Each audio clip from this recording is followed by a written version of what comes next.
میں نے آپ کے سامنے قرآن مجید کے جو کلمات تلاوت کیے ان میں اسی حقیقت کو بیان کیا گیا۔ لا اقسم بہذا البلد، آغاز ہوا شہر مکہ کی قسم سے، قسم ہے مجھے اس شہر کی، پھر وجہ قسم بھی بیان کی، وَأَنْتَ حِلٌّ بِهَذَا الْبَلَدِ، مجھے اس شہر کی قسم اس لیے کہ محبوب اس شہر میں تو جو بستا ہے، تیرا بسیرا ہے اس شہر میں، اس شہر کی گلیوں نے تیرے قدم چومے ہیں اور تیرے انفاس کی مہک اس کی فضاؤں میں بسی ہے، اس لیے مجھے قسم کہ یہاں تم رہتے ہو۔ اللہ اکبر۔ علماء کے مابین اس بات پر اختلاف ہے کہ مکہ المکرمہ افضل ہے یا مدینہ النبی صلی اللہ علیہ وآلہ وسلم افضل ہے۔ ایک علمی اختلاف ہے، بعض نے کہا مکہ المکرمہ افضل ہے، دلائل دیے، بڑا وزن ہے دلائل میں۔ بعض نے کہا مدینہ رسول صلی اللہ علیہ وآلہ وسلم افضل ہے، دلائل دیے، بڑا زور ہے دلائل میں۔ لیکن شیخ عبدالحق محدث دہلوی علیہ رحمہ اسی آیت سے روشنی لے کر کے لکھتے ہیں کہ جب حضور مکے میں تھے تو مکہ افضل تھا، جب مدینے آ گئے تو مدینہ افضل ہو گیا۔ جدھر جدھر سے وہ گزرتے گئے مجد و شرف بھی پیچھے پیچھے رہا، چند لمحوں کے لیے ٹھہرے تھے تم جس پیڑ کے نیچے۔ نشور وحدی کا لہجہ دیکھیے کتنا دل آویز ہے، چند لمحوں کے لیے ٹھہرے تھے تم جس پیڑ کے نیچے، سنا ہے آج تک اس پیڑ کا سایہ مہکتا ہے۔ تو مکے میں ہیں تو مکہ افضل، مدینے میں ہیں تو مدینہ افضل۔ تو شرف ان کے وجود مسعود سے ہے، وہ جدھر جدھر سے گزرتے جائیں گے وہاں ہی نور پھیلتا چلا جائے گا۔ اور پیر نصیر الدین علیہ رحمہ کا لہجہ یہاں کتنا خوبصورت دکھائی دیتا ہے۔ ایک بار وہ جدھر سے گزرے ہیں نصیر، ایک بار وہ جدھر سے گزرے ہیں نصیر، بار بار ادھر سے بہار گزری ہے۔ تو کہا کہ قسم ہے مجھے اس شہر کی، یعنی شہر مکہ کی۔ کیوں شہر کی قسم؟ وَأَنْتَ حِلٌّ بِهَذَا الْبَلَدِ، کہ محبوب اس شہر میں تمہارا قیام ہے، اس شہر میں تمہاری رہائش ہے، تمہارے انفاس کی مہک ہے اس شہر کی فضاؤں میں، اور تمہارے قدموں کو چھوا ہے اس شہر کی گلیوں نے، اس لیے قسم کہ یہاں آپ رہتے ہو۔ وَوَالِدٍ وَمَا وَلَدَ، اور قسم ہے باپ کی، اور قسم ہے جو اس کی اولاد ہے۔ والد سے مراد کیا ہے اور ما ولد سے مراد کیا ہے؟ تو اس کے بارے میں ایک قول یہ ہے کہ والد سے مراد حضرت ابراہیم علیہ السلام ہے، اور ما ولد سے مراد حضور علیہ السلام جو ان کے فرزند ہیں۔ ایک قول کے والد سے مراد حضرت آدم علیہ السلام ہے، اور ما ولد سے مراد ان کی ساری ذریت اور نسل ہے۔ تیسرا قول کہ والد سے مراد حضور علیہ السلام ہے، اور ما ولد سے مراد حضور علیہ السلام کی ساری امت، حضور علیہ السلام کی ساری آل اطرت، حضور کے اصحاب۔ لیکن علماء نے پہلے قول کو ترجیح دی کہ مکہ المکرمہ کی قسم کی گئی تو پھر مناسبت بنتی ہے کہ حضرت ابراہیم کا ذکر بھی ہو، تو اس لیے والد سے مراد حضرت ابراہیم ہے، اور ما ولد سے مراد حضور علیہ السلام کی ذات ستودہ صفات ہے۔ تو تین چیزیں ہوئیں جن کی قسم کی گئی۔ سب سے پہلے شہر مکہ کی قسم کی گئی، پھر حضرت ابراہیم علیہ السلام کی قسم کی گئی، اس کے بعد حضور علیہ السلام کے مبارک وجود کی قسم کی گئی۔ تین قسمیں کر کے کہا کیا گیا، چونکہ جو خالی ذہن شخص ہو، جب اس کو کوئی بات بیان کی جائے تو قسم سے آغاز نہیں کیا جاتا۔ متردد الذہن کو کوئی بات کرنی ہو تو قسم سے آغاز کیا جاتا ہے، یا پھر آپ جس مضمون کو بیان کرنے جا رہے ہیں وہ اتنا اہم ہے کہ اس کی اہمیت کو اجاگر کرنے کے لیے آپ کو قسم کرنا پڑتی ہے۔ تو یہ جو ماں بعد کا مضمون ہے جس کو میرے رب نے بیان کیا، اس سے قبل ایک نہیں، دو نہیں، تین قسمیں کی، تو پھر کان تو کھڑے ہو گئے، سماعتیں تو بچھ گئیں کہ وہ کون سی شے ہے جس کو بیان کرنا مقصود ہے، اور اس سے قبل قسم پہ قسم کی جا رہی ہے۔ قسم محبوب شہر مکہ کی، قسم محبوب تیرے والد بزرگوار حضرت ابراہیم علیہ السلام کی، اور قسم تیرے پاکیزہ وجود کی۔ اب انسان بالکل سماعتیں بچھا کے منتظر ہے کہ قسم کی کس بات کی جا رہی ہے، کس بات پہ قسمیں ہو رہی ہیں۔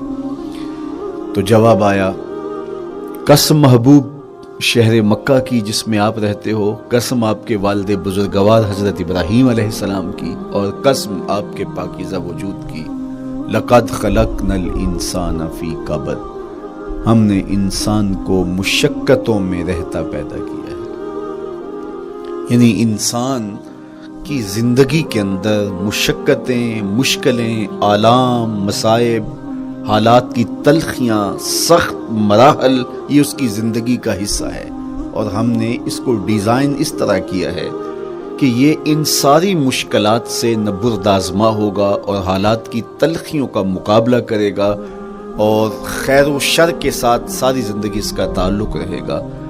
تو یہ اگر سخت جان ہوا تو زندگی میں کامیاب اور بامراد ہوا، اور اگر یہ کمزور ہوا تو پیچھے رہ جائے گا۔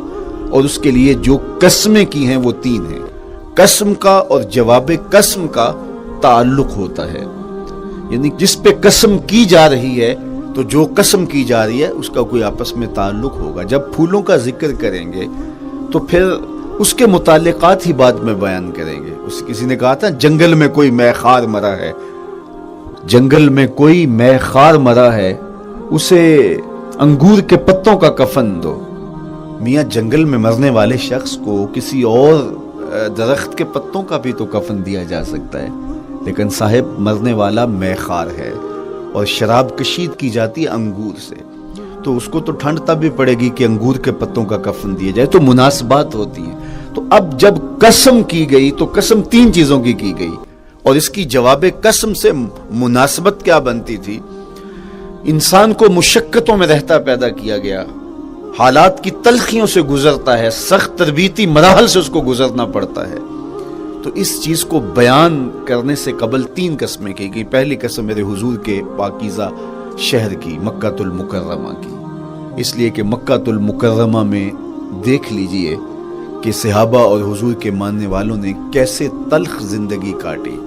شجر اسلام ثمر بار ہوا تو ہمیں تو یہ کھلے ہوئے پھول دکھائی دیتے ہیں، لیکن ہم نہیں بھول سکتے کہ بلال حبشی کی پیٹھ پہ کیسے کوڑے برسے اور احد احد کیسے پکارتے رہے۔ تو ہم اس منظر کو دیکھیں، مکہ کے ان حالات کو دیکھیں، تو اس لیے قسم کی مکے کی، اور پھر حضرت ابراہیم علیہ السلام کی قسم کی، چونکہ حضرت ابراہیم نے جس قدر اذیتوں سے گزر کر کے، مصائب آلام کا سامنا کر کے، حالات کی تلخیوں کا مقابلہ کر کے اپنا راستہ بنایا اور اپنے رب کی رضا پائی، وہ تاریخ کا ایک انوکھا باب ہے۔ اس سے بڑھ کر کیا ہوگا کہ جلتی ہوئی آگ میں چھلانگ لگا دی رب کے حکم کی تعمیل میں، بیٹے کی گردن پہ چھری رکھ دی۔ یہ تماشا لبے بام نہیں تھا، منا کی وادی میں وہ انوکھا واقعہ رقم ہوا کہ آج بھی تاریخ انگشت بدندہ ہے کیا ایک باپ، اور وہ اس بیٹے کو ذبح کرنے کے لیے آمادہ ہو گیا جو اس کی آنکھوں کا نور ہے اور دل کا قرار ہے، رب سے مانگ مانگ کے لیا، لیکن تعمیل ارشاد میں اس بیٹے کی گردن پہ چھری رکھنے کے لیے باپ تیار ہو جاتا ہے اور اس کو ذبح کرنے کے لیے آمادہ ہو جاتا ہے، حتیٰ کہ بیٹے کو لٹا لیتا ہے اور ہاتھ میں چھری پکڑ کے بیٹے کی گردن پہ رکھ کے پوری ہمت کے ساتھ جب چھری چلاتا ہے تو آواز آتی ہے فلما اسلما وتلہ للجبین ونادیناہ ان یا ابراہیم قد صدقت الرؤیا انا کذالک نجزی المحسنین۔ ابراہیم بس کرو، تم نے واقعی خواب پورا کر دکھایا۔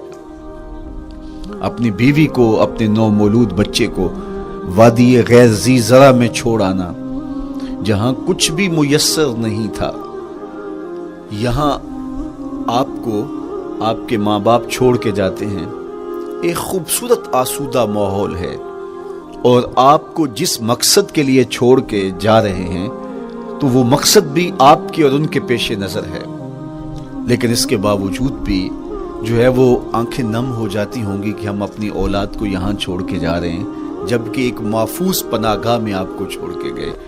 آپ کی تربیت کرنے والا ایک جو ہے وہ توانا طبقہ اور ایک توانا جو ہے وہ سٹاف موجود ہے جو آپ کی فکری، ذہنی، بدنی تربیت کے لیے کوشاں ہیں، لیکن اس کے باوجود بھی والدین محسوس کرتے ہیں، لیکن اپنے نو مولود بچے کو وہاں چھوڑ کے جانا جہاں آب و دانہ بھی میسر نہیں تھا۔ مورخ اسلام فی جلندری نے اس وادی کا نقشہ کھینچتے ہوئے کہا، وہ وادی جس میں وحشت بھی قدم رکھتی تھی ڈر ڈر کے، جہاں پھرتے تھے آوارہ تھپیڑے بادے سر سر کے، جہاں پر گھاس اگتی تھی، جہاں نہ پھول کھلتے تھے، مگر وہ سرزمین تھی آسماں بھی جھک کے ملتے تھے۔ تو اس وادی میں چھوڑ کے آنا، حضرت ابراہیم نے جو امتحانات دیے، اس لیے ان کی قسم کی، چونکہ جواب قسم کا تعلق بنتا ہے، تو قسم ابراہیم کے پاکیزہ وجود کی کہ جنہوں نے دکھ سہے، تکالیف آلام گوارا کی، لیکن پائے ثبات میں لغزش نہیں آنے دی۔ تیسری قسم میرے حضور کے پاکیزہ وجود کی فرمایا جتنے دکھ مجھے دیے گئے، جتنی اذیتیں مجھے پہنچائی گئی، اتنی کسی کو نہیں دی گئی۔ پیدا ہوئے تو حضور کے باپ کا سایہ سر پہ نہیں تھا، پھر اس کے بعد حضور مختلف مراحل سے گزرے۔ 6 سال کی عمر میں ماں کا انتقال ہو گیا۔ جب راہ حق میں لوگوں کو دعوت رشد و ہدایت دینے نکلے تو جو لوگوں کے رویے تھے اور جو اذیتیں لوگوں نے پہنچائیں وہ ایک الگ باب ہے۔ مکے کی گلیوں سے لے کے طائف کے بازاروں تک جن اذیتوں سے میرے حضور گزرے، ام المومنین سیدہ عائشہ رضی اللہ تعالیٰ عنہ فرماتی ہیں، ایک دن حضور کی بارگاہ میں حاضری تھی تو ہم نے عرض کیا، حضور کیا احد کے دن سے سخت دن بھی زندگی میں کبھی گزرا ہے؟ صحابہ کی نظر میں اس دن سے سخت دن کبھی زندگی میں نہیں آیا، اس لیے کہ جب 70 صحابہ کی لاشیں پڑی تھیں، حضور کے چچا حضرت امیر حمزہ شہید کر دیے گئے، اور نہ صرف انہیں شہید کیا گیا، ان کا مسئلہ کیا گیا، اعضائے بدنیاں کاٹ دیے گئے، ناک کاٹ لی گئی، زبان کاٹ لی گئی، بدن چیر کے کلیجہ نکالا گیا، اور پھر ان اعضاء کا ہار پرویا گیا، اور ہندا نے گلے میں ڈال کے رقص کیا، آنکھوں میں نیزے چبھوئے گئے۔ تو یہ دردناک دن تھا۔ تو حضور کے سر انور پہ سفید رنگ کی پٹی بندھی تھی اور چشمان رحمت میں آنسو تھے، اور بار بار فرماتے تھے، ما فعل امی، میرے چچا کی کہانی سنا۔ تو یہ دردناک دن تھا جو صحابہ نے اپنی آنکھوں سے دیکھا۔ تو انہوں نے کہا، حضور کیا احد کے دن سے سخت دن بھی کبھی زندگی میں آیا؟ ان کا خیال تھا کہ حضور فرمائیں گے ہاں یہ میرا زندگی کا مشکل ترین اور سخت ترین دن تھا، لیکن حضور نے فرمایا، ہاں عائشہ، جب طائف کے بازاروں میں تیری قوم نے مجھے پتھر مارے تو یہ دن احد کے دن سے بھی سخت تھا۔ حضور ان کے 3 سرداروں کے پاس پیغام حق لے کے گئے، لیکن انہوں نے آگے سے جو رویہ اختیار کیا وہ اتنا اذیت ناک تھا۔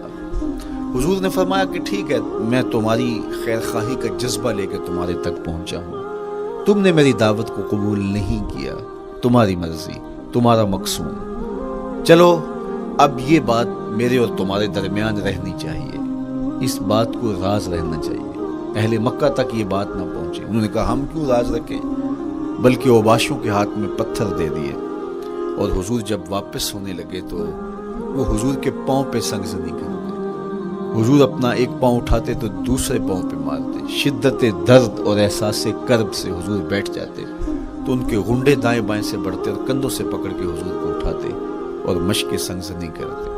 نالین خون سے بھر گئے، لخت لخت زخمی ہوا۔ اللہ اکبر، کیا دردناک لمحے تھے، کیا تکلیف بری گھڑیاں تھی۔ تو کہا کہ جب طائف کے بازاروں میں تیری قوم نے مجھے پتھر مارے تو یہ دن احد کے دن سے بھی سخت تھا۔ اچھا، جب حضور پر اس طرح آلام و مصائب ٹوٹ پڑے تو حضور کے ساتھ جو صحابہ تھے انہوں نے کہا، حضور ان کے لیے بد دعا کر دیجئے۔ تو میرے حضور بولے، میں رحمت بن کے آیا ہوں، میں رحمت بن کے آیا ہوں۔ اللہ اکبر، ان کا تقاضا پہم بڑا تو حضور کے ہاتھ اٹھ گئے، اور پھر حضور نے جو کہا سنیے، اللہم اہد قومی فإنہم لا یعقلون، اے اللہ میری قوم کو ہدایت دے دے، یہ مجھے جانتے نہیں، اگر جانتے تو ان کا میرے ساتھ یہ رویہ نہ ہوتا۔ تو پتھروں کے جواب میں دعائیں دینا پیغمبروں کا حوصلہ ہوتا ہے۔ اللہ اکبر، مورخ اسلام فی جلندری نے کیا خوبصورت پیرائے میں نقشہ کھینچا کہ حضور ہاتھ اٹھا کے دعا مانگ رہے ہیں، الہی کرم کر کو سارے طائف کے مکینوں پر، الہی پھول برسا ان پتھروں والی زمینوں پر۔ تو حضور نے دکھ سہے، تکلیفیں سہی۔ اب 3 قسمیں کی، شہر مکہ کی قسم جہاں حضور کے صحابہ نے تکلیفیں سہی، اس شہر کی گلیوں میں انہیں گھسیٹا گیا اور ان کو کچی کھالوں میں لپیٹ کے دھونیاں دی گئی، انہیں اذیت ناک مراحل سے گزارا گیا، حضرت ابراہیم مشکل سے مشکل زندگی کاٹی اور رب کی رضا جوئی کے لیے کوشاں رہے، اور میرے حضور نے سخت ترین اذیتوں، مقاومتوں، مخالفتوں اور تکلیفوں کا سامنا کیا۔ تو ان تین چیزوں کا حوالہ دے کر، ان تین چیزوں کی قسم کر کے اب انسان کو بتایا جا رہا ہے کہ تم مشکلات سے تمہیں گزرنا پڑے گا، حالات کی تلخیاں تمہیں سہنی پڑیں گی، کسی مرتبے تک پہنچنے کے لیے تمہیں پھر تکلیفوں کی راہ اختیار کرنی پڑے گی۔ تم کون ہوتے ہو؟ میرا محبوب ہو تو تکلیفیں وہ بھی اٹھائے، دو جہاں کا مالک ہو اور طائف کے بازاروں میں اس کے پاؤں پہ بھی پتھر پڑیں، اور کونین کا سردار ہو اور ان کے اوپر اوجری ڈال دی جائے، کائنات کا مالک ہو اور ان کو مکے کی گلیوں کے اندر ان کے گلے میں عقبہ بن ابی معیط کپڑا ڈالے اور تاؤ دے، تو کیا ان مشکلات سے تم بچ سکتے ہو؟ جب تم کسی منزل تک پہنچنا چاہتے ہو تو پھر یہ حوالے ماضی کے دیکھ لو، تین قسمیں کر کے اس حقیقت کو بیان کیا۔ ابراہیم علیہ السلام کے وجود کو دیکھ لو، حضرت مصطفیٰ کریم علیہ السلام کی ذات ستودہ صفات کو دیکھ لو، اور مکے کی گلیوں میں صحابہ کے ساتھ جو ظلم اور جبر ہوئے اور انہوں نے جو مصیبتیں اور مشقتیں کاٹی وہ ساری دیکھ لو۔ تو تین قسمیں کھا کر کے کہا کہ بے شک انسان مشقتوں میں رہتا پیدا کیا گیا ہے۔ اس لیے قافلہ انسانی کے وہ افراد جو کسی منزل کے متلاشی ہوتے ہیں، جو جستجو کی زندگی بسر کر رہے ہوتے ہیں، ان کو پھر مشکلات سے گزرنا پڑتا ہے اور حالات کی تلخیاں ان کو گوارا کرنا پڑتا ہے، کشاکش حیات سے ان کو ٹکرانا پڑتا ہے، اور ان کو آگے بڑھنے کے لیے ان کو تکلیفوں سے گزر کر کے، جان گسل مراحل سے گزر کر کے پھر منزل کی طرف عازم سفر ہونا پڑتا ہے۔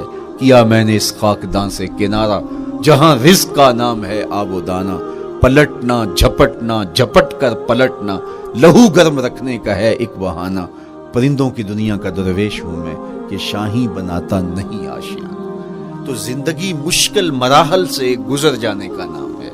اقبال نے کہا تھا ہے شباب اپنے لہو کی آگ میں جلنے کا نام۔ یہ زندگی آسان نہیں ہے، یہ حالات کی تلخیوں کا مقابلہ کرنے کا نام ہے، یہ ضبط نفس کا نام ہے، یہ اپنے من کی تربیت کا نام ہے۔ حضرت امام رازی سایت کریمہ کے تحت لکھتے ہیں کہ جب بچہ شکم مادر میں ہوتا ہے تو وہ تین پردوں میں ہوتا ہے، ایک جھلی کا پردہ، ایک رحم مادر کا پردہ اور ایک پیٹ کا پردہ۔ تو تین پردوں میں وہ بیچارہ بڑی عجیب سی حالت میں ہوتا ہے۔ یہ اس کا پہلا مرحلہ ہے تخلیق کے بعد، اس کے بعد پیدائش کا دوسرا مرحلہ ہے، یہ زچہ بچہ دونوں کے لیے موت و حیات کے مرحلے ہوتے ہیں۔ اس کے بعد وہ پیدا ہوا، اس دنیا پہ آیا تو اس کی مشکل کیا ہے؟ زبان ہے، بولنا نہیں جانتا، دیکھتا ہے پہچان نہیں سکتا، سنتا ہے سمجھ نہیں سکتا، ہاتھ ہیں پکڑ نہیں سکتا، ٹانگیں ہیں چل نہیں سکتا۔ کتنی مشکل بن گئی، یہ سب کچھ چیزیں ہونے کے باوجود بھی وہ بے بس دکھائی دیتا ہے، اس کو دودھ مانگنے کے لیے بھی رونا پڑتا ہے۔ تو یہ ایک مرحلہ تھا۔ پھر آہستہ آہستہ اس نے بولنا سیکھا، ایک ایک حرف کر کے، لفظ لفظ جوڑ کے وہ جملے مکمل کرتا رہا۔ آج تو زبان کا طوطی بولتا ہے، آج تو بات کریں تو جو ہے وہ ماحول تھم جاتا ہے، لیکن انسان ذرا پلٹ کے آغوش مادر میں تیری ماں نے ایک ایک حرف تجھے سکھایا تھا، ایک ایک لفظ تجھے سکھایا تھا، لفظ لفظ کر کے، حرف حرف کر کے جملے بنے، اور آج تیری گفتار کی شوخی کے تذکرے زمانے میں ہیں، تو پھر تجھے بولنا سکھایا۔ تو چل نہیں سکتا تھا، آج تیری جو ہے وہ جولانیاں دیکھنے والی ہیں، تیری رفتار کو کوئی چھو نہیں سکتا ہے، تیری آنکھوں کی بجلیاں آج عقابوں سے بڑھ کر ہیں، آج تیرے کانوں کے اندر نغموں کا جہاں آباد ہے، آج تیرے ہاتھوں کی گرفت کہ آگے شیر غراں بھی ہو تو وہ بھی بے بس ہو جاتا ہے، لیکن دیکھ تو کتنا مجبور تھا۔ اچھا چلو وہاں سے آگے آئے، پھر زندگی کو سیکھنا پڑتا ہے، آداب سیکھنے پڑتے ہیں، کس سے کیا بات کرنی ہے سیکھنا پڑتا ہے، آگے بڑھے، جوانی کی دہلیز پہ پہنچے۔ جوانی انسان کی زندگی کا باقپن ہوتا ہے، عروج ہوتا ہے، اللہ اکبر، لیکن جوانی کو تقدس معاب رکھ کے منزل تک پہنچانا یہ سب سے مشکل مرحلہ ہوتا ہے، چونکہ جذبات بے قابو ہیں، خواہشیں آوارہ ہیں، اور تا حد نظر نظارے ہی نظارے جو دل کو کھینچتے ہیں۔ اب اپنے تقدس کو جو شخص محفوظ رکھے، کائنات میں سب سے قیمتی جوہر حضرت انسان کا اس کی عصمت کا جوہر ہے، اور سب سے حسین چہرہ وہ ہے جو جنسی کالک سے اپنے آپ کو بچا لے۔ تو جوانی ہو، بانکپن ہو، اور پھر اپنی خواہشات کو بے قابو نہ ہونے دیا جائے، سب سے مشکل مرحلہ پوری زندگی میں یہ آتا ہے۔ کسی نے کہا تھا کتاب زیست کا ایک اور باب بیت گیا، شباب بیت گیا، ایک عذاب بیت گیا۔ تو شباب کا ختم ہونا اور اس کو خیریت سے منزل تک پہنچنا، یہ کتنا بڑا مشکل مرحلہ ہوتا ہے، جس کا جوانی میں باطن کا چہرہ مسخ ہو جاتا ہے اور جنسی کالک سے جو چہرہ آلودہ ہو جاتا ہے اس کا عفت کا دامن داغدار ہو جاتا ہے۔ تو اس لیے وہ چہرہ تاباں ہے، وہ چہرہ روشن ہے، وہ چہرہ منور ہے جو اپنے آپ کو کالک نہیں لگنے دیتا اور اپنی عصمت کی حفاظت کرتا ہے۔ میرے حضور نے بھی ارشاد فرمایا سبعۃ یظلھم اللہ تعالی فی ظلہ یوم لا ظل الا ظلہ، 7 اشخاص ایسے ہیں قیامت کے دن جب کوئی سایہ نہیں ہوگا، اللہ ان کو اپنے عرش کا سایہ عطا کرے گا۔ ان میں سے پہلا شخص امام عادل حکمران، دوسرا شخص وشاب نشأ فی عبادت اللہ، وہ جوان جس کی جوانی اللہ کی عبادت میں بسر ہوئی، تیسرا وہ شخص ورجل قلبہ معلق بالمساجد، وہ شخص جس کا دل مسجد میں لگتا ہے، مسجد میں جمتا ہے، اور چوتھا شخص ورجل دعتہ امرأۃ ذات منصب وجمال فقال انی اخاف اللہ، وہ شخص جس کو دعوت گناہ ملی اور حسن قدموں میں بچھنے کے لیے بےتاب ہوا، اور اس نے کیا کہا انی اخاف اللہ، میں اللہ سے ڈرتا ہوں، میرا اللہ مجھے دیکھ رہا ہے۔ میرے حضور نے فرمایا قیامت کے دن جب کوئی سایہ نہیں ہوگا، اللہ اس کے اوپر اپنے عرش کا سایہ تان دے، جو اپنی عصمت کے جوہر کو بچا گیا۔ تو یہ ایک مشکل مرحلہ تھا اپنی جوانی کے تقدس کی حفاظت کرنا۔ میرے حضور نے ارشاد فرمایا انا حبیب اللہ، میں اللہ کا حبیب ہوں، جو جوان جوانی میں توبہ کرتا ہے وہ بھی اللہ کا حبیب ہے۔ کتنا بڑا اعزاز ہے اور کتنا بڑا کمال ہے جو شخص کو ملتا ہے جو جوانی میں اپنی عصمت کے تقدس کی حفاظت کرتا ہے، اپنی آبرو پہ پہرا دیتا ہے، اپنی نظروں کی حفاظت کرتا ہے، اپنی سوچوں کو آوارہ نہیں ہونے دیتا، اپنے خیالوں کو بھٹکنے نہیں دیتا، اپنی خواہشات کو بے قابو نہیں ہونے دیتا۔ تو یہ مشکل ترین لمحہ تھا۔ اس کے بعد امام راضی کہتے ہیں اب شادی کا مرحلہ ہوا، تو پہلے خود اپنی ذمہ داری تھی، اب کسی کا بوجھ بھی اٹھانا پڑا، یہ اگلی مشکل آ پڑی۔ پھر بچے ہوئے تو پھر اپنی زندگی تو ختم ہو گئی، پھر ساری زندگی، پھر بڑھاپے میں چلے جائیں، ارذل العمر تک چلے جائیں، یہ ساری زندگی مشکلات لقد خلقنا الانسان فی کبد۔ تو ہمیں عملی طور پہ مشکلات کے مقابلے کے لیے تیار ہونا چاہیے۔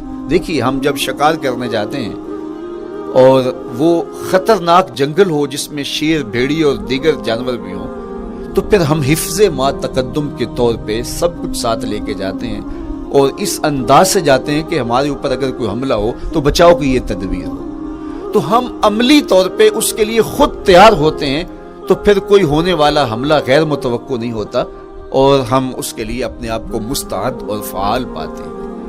اسی طرح میں اور آپ اگر زندگی کے اس فلسفے سے آگاہ نہیں ہوں گے کہ زندگی مشکلات کا مجموعہ ہے، حالات کی تلخیاں ساری زندگی ہمارے ساتھ رہیں گی، تو کوئی بھی تکلیف، کوئی بھی اذیت، کوئی بھی ایسا واقعہ جو ہم نہیں چاہ رہے ہوں گے وہ روح پذیر ہوگا تو ہم گھبرا جائیں گے اور پھر اس وقت ہم دکھی ہو جائیں گے۔ اس لیے ہمیں یہ قرآن نے سکھایا ہے کہ تم عملی طور پہ زندگی کی سختیوں کا مقابلہ کرنے کے لیے آمادہ اور تیار ہو جاؤ۔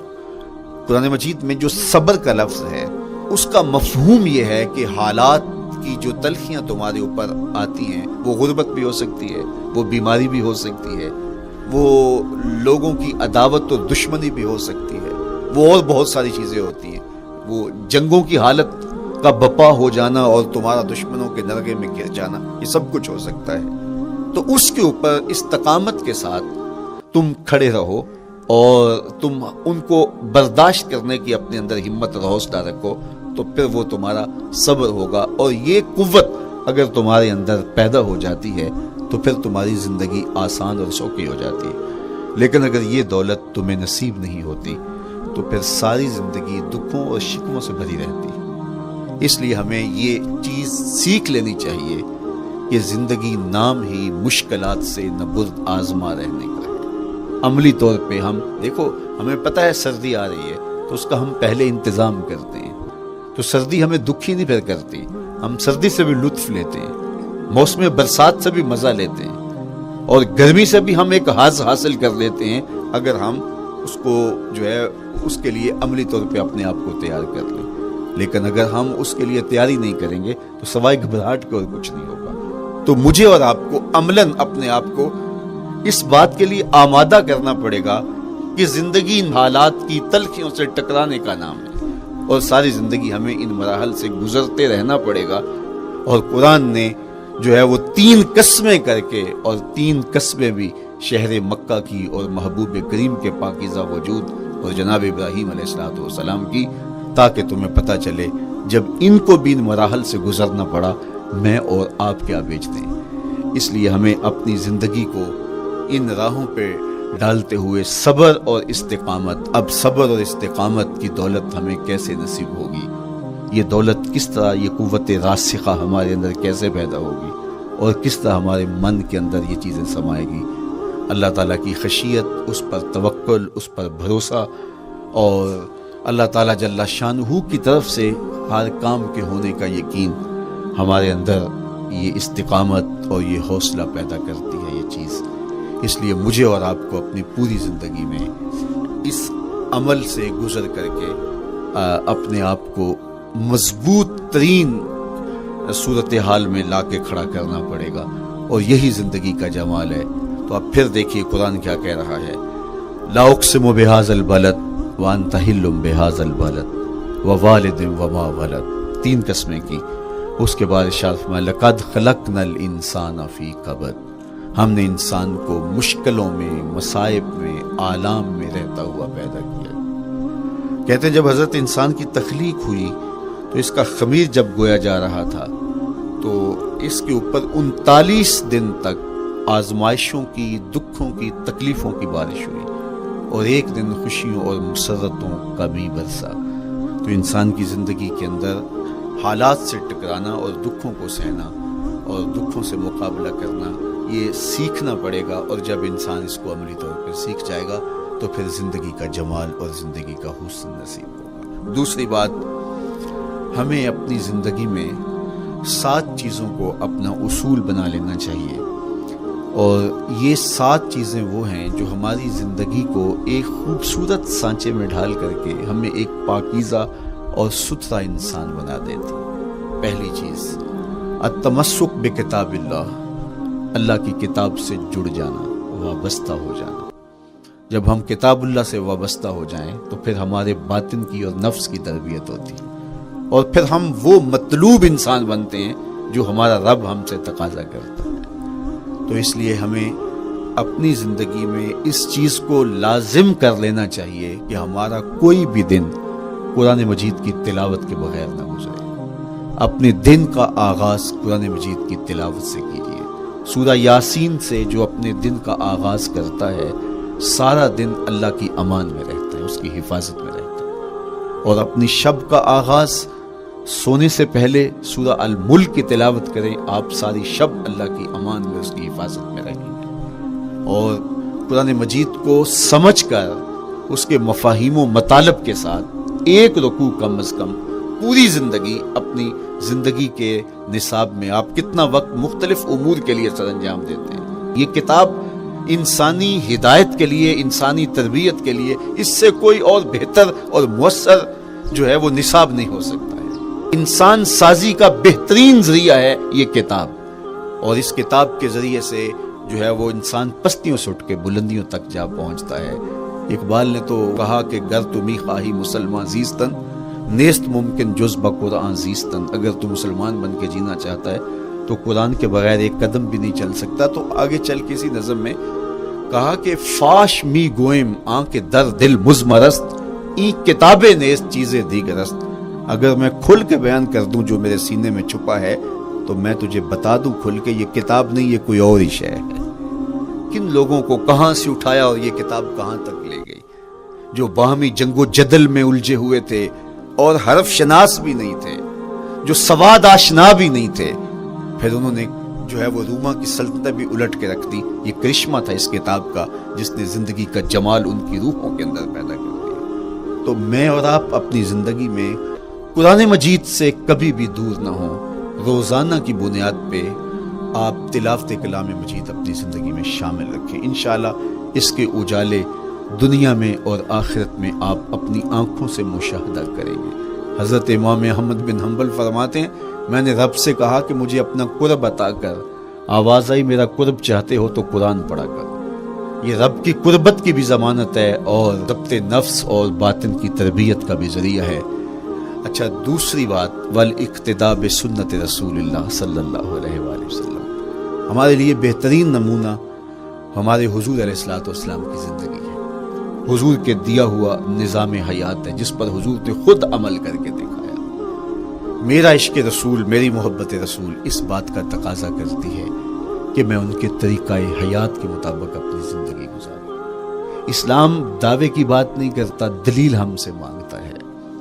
آج میں کہتا ہوں میں عاشق رسول ہوں اور اتنا بڑا عاشق رسول ہوں کہ میرے جیسا زمانے میں دوسرا کوئی نہیں. میرے جذبات ایسے دکھائی دیتے ہیں آسمان کو چیر دوں گا اور زمین کو پھاڑ دوں گا، لیکن ہمسایوں کے ساتھ میرا سلوک بتاتا ہے کہ میں عاشق رسول نہیں ہوں. دوستوں کے ساتھ میرا رویہ بتاتا ہے کہ میں عاشق رسول نہیں ہوں. میں کسی سے وعدہ کرتا ہوں اور پھر اس پہ پورا نہیں اتر پاتا، تو صاحب پھر آپ عاشق رسول نہیں ہیں، آپ کچھ اور ہیں. عشق رسول تو یہ ہے کہ میرے محبوب علیہ السلام نے کسی سے عہد کیا ہے کہ تمہارے آنے تک میں یہاں کھڑا ہوں، اور وہ جا کے بھول جاتا ہے اور میرے حضور 3 دن وہاں منتظر رہتے. وہ اچانک گزرا اور دیکھا تو حضور علیہ السلام کھڑے ہیں، تو خود پریشان ہوا. صرف اتنی بات اسے کہی صاحب تو نے مجھے مشکل میں ڈال دیا، تو نے مجھے مشقت میں ڈال دیا. عہد کیا ہے تو پھر اس کی پاسداری نبھا کے دکھائی. اللہ اکبر. میں اگر حضور سے محبت کرنے والا ہوں تو میرا رویہ بتائے کہ میں عاشق رسول ہوں. میری زبان پہ جھوٹ نہیں بول سکتی. آپ سے پوچھا گیا کہ مومن بزدلی کر سکتا ہے؟ کہا نہیں، بہادر ہوتا ہے. لیکن ہو سکتا ہے کبھی اس سے بزدلی سرزد بھی ہو جائے. پھر پوچھا گیا کہ مومن بخیل ہو سکتا ہے؟ کہا نہیں، سخی ہوتا ہے. لیکن ہو سکتا ہے کبھی اس سے بخل بھی سرزد ہو جائے. پھر تیسرا سوال حضور سے کیا گیا مومن جھوٹا ہو سکتا ہے؟ فرمایا جھوٹا نہیں ہو سکتا. یہ پکی بات ہے کہ مومن جھوٹ نہیں بول سکتا. میں اور آپ اپنے رویوں میں دیکھیں کہ ہم کھڑے کہاں ہیں. آج ہم ان جگہوں پہ بھی جھوٹ بولتے ہیں جہاں جھوٹ بولنا ہماری مجبوری بھی نہیں ہوتی، چونکہ یہ ہماری فطرت ثانیہ اور عادت بن چکا ہے، اور ہم اس کو برا ہی نہیں سمجھتے. جبکہ جھوٹ جب کوئی شخص بولتا ہے، حدیث پاک میں آتا ہے اس کے منہ سے بدبو نکلتی ہے، رحمت کے فرشتے 1 میل دور ہٹ جاتے ہیں اس سے. اور سویر سے شام تک جب ہمارے معمولات یہ ہوں تو پھر ہم کہاں کھڑے ہیں اور رحمت کے فرشتے کہاں کھڑے ہیں؟ تو حضور علیہ الصلوۃ والسلام کی سنت کا اتباع حضور کی محبت کی دلیل ہوگی. امام قرطبی نے لکھا ہے اللہ کی محبت کا کوئی دعویٰ کرے تو کیا دلیل ہوگی کہ یہ واقعی محب الہی ہے؟ تو کہا اللہ سے محبت کا دعویٰ کرنے والے کے لیے دلیل یہ ہے کہ وہ قرآن سے پیار کرے. قرآن سے پیار اور قرآن سے محبت کی دلیل یہ ہے کہ حضور کا پیار سینے میں رکھے. حضور سے محبت کی دلیل یہ ہے کہ سنت رسول سے پیار کرنے والا ہو، اور سنت رسول سے پیار کرنے کی دلیل یہ ہے کہ بدعات سے اجتناب کرنے والا ہو. ہر وہ طریقہ جو میرے حضور نے نہیں دیا اس کو اختیار نہ کرے، اس طریقے کو اختیار کرے جو حضور علیہ الصلوۃ والسلام کا عطا کرتا ہے. تیسری بات عقل الحلال. یہ وہ بنیادی اصول ہیں جو ہماری زندگیوں میں اتر جانے چاہیے اور ہم ایک صالح اور خوبصورت انسان بن کے اس معاشرے کا حصہ بن سکتے ہیں. عقل حلال زندگی میں شامل ہو تو زندگی کو جمال نصیب ہوتا ہے اور باطن اور ظاہر کو طمانینت نصیب ہوتی ہے. اگر رزق پاک نہیں ہے تو آپ کعبے بھی جائیں تو وہاں بھی آپ محروم پلٹیں گے. میرے حضور علیہ الصلوۃ والسلام نے فرمایا ایک بندہ لمبا سفر کر کے گیا، اشعث اغبر کے لفظ ہیں، اس کے بال بکھرے ہوئے ہیں، سفر کی گرد پڑی ہوئی ہے اور لباس بھی پھٹا ہوا ہے، شکستہ حالت، پراگندہ صورت، اور کھڑا ہے کعبۃ اللہ کے سامنے. یمد یدیہ، دونوں ہاتھ لمبے کر کر کے دعا مانگ رہا ہے اور کیا کہتا ہے؟ اے اللہ ومطعمہ حرام ومشربہ حرام وملبسہ حرام وغذی بالحرام. فرمایا اس کا کھانا حرام کا ہے، اس کا پینا حرام کا ہے، اس نے جو لباس پہنا وہ حرام کا ہے۔ میرے حضور فرماتے ہیں بتاؤ اس کی دعا کیسے قبول ہوگی؟ اب لمبا سفر کاٹ کے حرم کعبہ میں پہنچے، غلاف کو پکڑ پکڑ کے دعائیں کر رہا ہے، لمبے لمبے ہاتھ کر کے دعائیں مانگ رہا ہے، ملتزم سے لپٹا ہوا ہے، حتیم میں سجدہ ریز ہو کے رو رو کے دعائیں مانگ رہا ہے، لیکن دعا قبول نہیں ہوتی۔ کیوں؟ اس لیے کہ اس کے پیٹ میں لقمہ حرام کا ہے، اس کے بدن پہ لباس حرام کا ہے۔ تو اسلام نے جتنا زور حلال کمانے، حلال کھانے اور حلال اختیار کرنے پر دیا ہے، تو ایک مومن اگر اسلام کے مبادیات سے بھی آگاہ ہو تو اس کی تو زندگی کے اندر جو ہے وہ حرام گھس ہی نہیں سکتا ہے، بلکہ وہ مشکوک سے بھی اجتناب کرے۔ چوتھی چیز کف الاذی، اپنے آپ کو ایسا بناؤ کہ تمہارے وجود سے کسی کو ضرر اور تکلیف نہ پہنچے۔ ہمارا اسلام تو ہمیں یہ بتاتا ہے کہ تم پیاز یا لہسن کھا کے مسجد میں نہ جاؤ کہ تمہارے منہ سے جو سمیل آتی ہے اس سے کسی کو تکلیف نہ پہنچے۔ تو یہ اسلام کی دی ہوئی تعلیمات ہیں کہ مسجد میں بھی جانا ہے تو اپنے آپ کو دیکھو کہ تمہاری حالت کیا ہے، تمہاری وجہ سے کسی کو تکلیف نہ پہنچے، تمہارے رویے اتنے خوبصورت ہوں، تمہارے ہمسائے بتائیں کہ یہ واقعی مسلمان ہے۔ مسلمان کی تعریف کی گئی، المسلم من سلم المسلمون من لسانہ و یدہ۔ مسلمان کون ہے؟ جس کے ہاتھ سے، جس کی زبان سے دوسرا مسلمان بھائی محفوظ ہے، تو وہ مسلمان ہے۔ اللہ اکبر۔ ہم یہ جو کہتے ہیں نا السلام علیکم، اس کو کہتے ہیں تحیت المسلم، مسلمان کا تحیت۔ تو اس میں اس کے معنی پہ غور کریں تو ہم اس کو ضمانت دے رہے ہوتے ہیں، السلام علیکم، تیرے اوپر سلامتی ہو۔ تو ہم اپنی جانب سے اسے ضمانت دیتے ہیں، میرے بھائی میری طرف سے تیری عزت، تیری جان، تیری آبرو سلامت ہے، اب میری جانب سے تو پریشان نہیں ہونا، میں تجھے سلامتی کی ضمانت دیتا ہوں۔ اور وہ آگے سے کیا کہتا ہے؟ وعلیکم السلام، میرے بھائی پھر میری جانب سے بھی تیرا سب کچھ محفوظ ہے۔ اگر سلام کا مفہوم اچھی طرح ہماری روحوں میں اتر جائے تو پھر ایسا ہو نہیں سکتا کہ ہم جس کو السلام علیکم کہہ دیں پھر اس سے ہم دھوکہ کریں یا اس کی آبرو پہ حملہ آور ہوں یا اس کے مال پہ حملہ آور ہوں جب السلام علیکم کہہ دیا۔ چونکہ جو ہمیں لفظ بولنے کے لیے کہا گئے اس کے پیچھے فلسفہ لفظ ہوگا۔ یہ پھول ہیں، ان کو دیکھ کر سبحان اللہ کہنے کا کہا گیا ہے، پہاڑوں کو دیکھ کے اللہ اکبر کہنے کا کہا گیا ہے۔ پہاڑوں کو دیکھ کے سبحان اللہ کہہ دیں اور پھولوں کو دیکھ کے اللہ اکبر کہہ دیں، ایسا کیوں نہیں کہہ دیتے؟ لیکن نہیں، اس لیے کہ جب پہاڑوں کو دیکھتے ہیں تو دل میں ان کی ہیبت پیدا ہوتی ہے۔ اتنے بڑے پہاڑ، سمندر کو دیکھتے ہیں تو اس کی ہیبت پیدا ہوتی ہے، اتنا بڑا سمندر تا حد نظر پھیلا ہوا، تو جب اس کی بڑائی پیدا ہونے لگتی ہے تو فوراً پلٹایا گیا اللہ کی بڑائی کی طرف اور کہا بول اللہ اکبر، یہ نہیں میرا اللہ بڑا ہے۔ اور پھول کو جب دیکھا تو اس کی لطافت کی طرف الجھنے لگے، کتنا خوبصورت ہے، درزوں میں کیسے خوشبو بسی ہوئی ہے، کیسے رنگ ہیں، کیسے جمال ہیں، اللہ اکبر۔ وہ کیا کسی نے کہا تھا نا کہ درزوں کی لطافت میں خوشبو نے اماں پائی، گل چیرنے والے نے کس شان سے چیرا ہے۔ تو کیا کمال ہے یار، کیا پتیاں ہیں، کیا رنگ ہے، کیا خوبصورتی ہے، کیا لطافت ہے۔ الجھنے لگے، کہا بول سبحان اللہ، یہ کیا ہے جس نے رنگ بھرے ہیں وہ پاک ہے۔ تو تیرا دل الجھ نہ جائے تو جو ہم بولتے ہیں، لفظ جہاں بھی بولتے ہیں اس کے پیچھے ایک فلسفہ ہوتا ہے۔ السلام علیکم یہ تحیت المسلم ہے۔ جب ہم کسی کو کہتے ہیں السلام علیکم تو اس کو ہم نے ضمانت دے دی، بس بات ختم، اب جو ہے وہ میری جانب سے تو محفوظ ہے۔ لیکن ہم سلام بھی لے رہے ہوں گے اور ہاتھ بھی کاٹ رہے ہوں گے اور اس کی جیب بھی کاٹ رہے ہوں گے، پھر سلام نہیں لیا، ہم نے منافقت کی ہے۔ تو کف الاذی چوتھی چیز، اور پانچویں چیز اجتناب المعاصی، گناہوں سے اپنے آپ کو بچا کے رکھنا۔ نیکی کرنا بہت اہم ہے، لیکن نیکی کرنے سے زیادہ ہم اپنے آپ کو گناہوں سے بچانا۔ چونکہ شر کی قوتیں ہمارے ساتھ جڑی ہوئی ہیں، اس لیے اپنے آپ کی حفاظت جب ہم کریں گے تو ہم ایک اچھی صورت میں آگے بڑھیں گے۔ اور چھٹی چیز وہ ہے التوبہ، توبہ تسلسل کے ساتھ کرتے رہیے۔ یہ تصور کہ بڑھاپے میں توبہ کریں گے، یہ تصور کہاں سے آیا؟ یا ہمارے ہاں آج کل یہ کلچر پیدا ہوا ہے کہ لیلۃ القدر یا شبرات کے دن سارے جڑ کے توبہ کرنے بیٹھ جاتے ہیں اور پورا سال اپنی مرضی کی زندگی گزارتے ہیں۔ ایسا نہیں ہے۔ میرے حضور کے دامن پہ ایک بھی گناہ کا دھبا نہیں تھا۔ ہم نبیوں کی عصمت کے قائل ہیں، کسی نبی پر کوئی گناہ کا دھبا نہیں ہوتا۔ اگر اس امکان کو بھی تسلیم کر لیا جائے تو ساری شریعت مشکوک ہو جاتی ہے۔ لیکن اس کے باوجود حضور فرمایا میں دن میں اللہ سے 100 بار توبہ کرتا ہوں، ایک دن میں 100 مرتبہ توبہ کرتا ہوں۔ میں اور آپ دیکھیں کہ ہم کیا اس معمول کو اپنی زندگی میں شامل کیے ہوئے ہیں۔ جب انسان توبہ کرتا ہے، جب غسل کر لیتا ہے نا ایک دفعہ، تو پھر وہ بچ بچ کے چلتا ہے کہ کوئی گرد دوبارہ پڑ نہ جائے، اور جب وہ لتھڑا ہوا ہو تو پھر اس کو پرواہ بھی نہیں ہوتی۔ اس لیے ہمیں بار بار غسل کرنے کی، بار بار توبہ کرنے کی تلقین کی گئی ہے تاکہ ہم پھر نئے گناہوں سے بچتے رہیں گے۔ تو اپنی زندگی میں توبہ کا تسلسل کیجئے، شام سویرے صبح بار بار اللہ سے توبہ کی اور رجوع کیجئے۔ اور آخری چیز ادا الحقوق، حقوق کا ادا کرنا۔ ہمارے ذمے جو حقوق عائد ہوتے ہیں وہ ہمارے والدین کے ہیں، وہ ہمارے بہن بھائیوں کے ہیں، وہ ہمارے دوستوں کے ہیں، ہمسایوں کے ہیں، ہمارے اساتذہ کے ہیں، کلاس فیلوز کے ہیں۔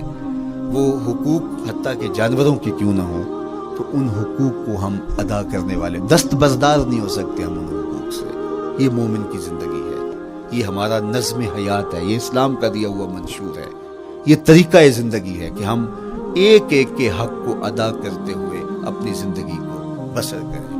بالخصوص میں طلباء سے مخاطب ہوں کہ یہ عمر تربیتی اعتبار سے سب سے اہم عمر ہے۔ سیدنا علی المرتضیٰ رضی اللہ تعالیٰ عنہ فرماتے ہیں کہ 15 سال سے لے کر کے 20 سال تک کی عمر میں انسان کے نظریات پختہ ہوتے ہیں اور اس کی عادتیں جمتی ہیں۔ یہ دوسرے کہتے ہیں 13 سے 19 سال تک کی عمر، وہ کہتے ہیں یہ بڑی اہمیت کی حامل ہے۔ تو 13 سے 19 سال یا 15 سے 20 سال تک کی عمر، بعض کا تو ہوتا ہے کہ اب بھی بچے ہیں، ماں باپ بھی سستی کرتے ہیں کہ ان کو تہجد کا عادی اب کیوں بنائیں، ابھی تو یہ بچے ہیں، ان کو ان چیزوں سے، چھوٹی چھوٹی چیزوں کا عادی اب کیوں بنائیں، جب بڑے ہوں گے، سمجھدار ہوں گے، ذمہ داریوں کا بوجھ آئے گا، سب کچھ کر لیں گے۔ تو پھر اس وقت کرنا مشکل ہوتا ہے، پھر کر نہیں پاتا بندہ۔ تو جو سیکھنا ہے، جو عادتیں پختہ کرنی ہے، وہ اسی زندگی میں ہوتی ہیں۔ تو یہ آپ کا ایک موقع ہے، آپ کو ایک ماحول فراہم ہوا ہے۔